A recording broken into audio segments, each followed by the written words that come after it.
Bonjour.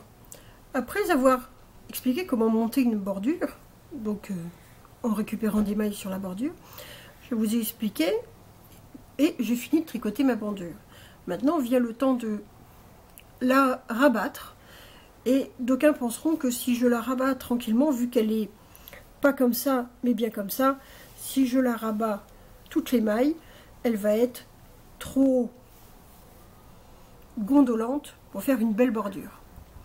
Pour cela, je vais vous indiquer une des astuces que j'ai tout essayé, les aiguilles plus petites, les aiguilles machin, truc bidule, les choses machin, ça ne fonctionne pas.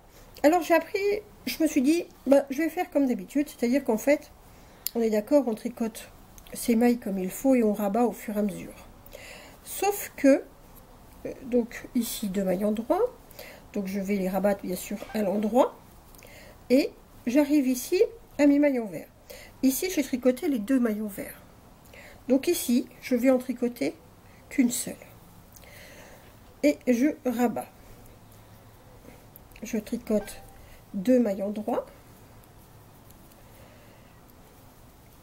Et ici, puisque j'ai rabattu, puisque j'ai tricoté ensemble ici, ici je vais tricoter les 2 maillons verts.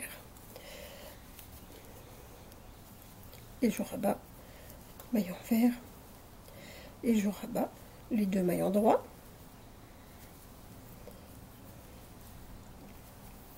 Et ici, puisque là j'ai tricoté les 2 maillons de vert, ici je les tricote ensemble.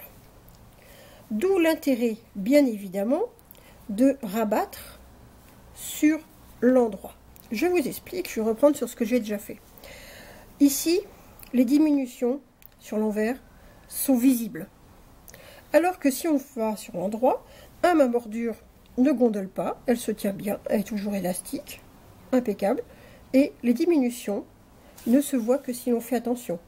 Ici, elles n'y sont pas, ici, elle y est. Ici, elle n'y est pas, ici, elle y est. Regardez bien, faites attention, et vous les voyez.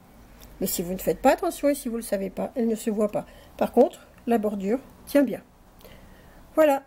Merci. Au revoir.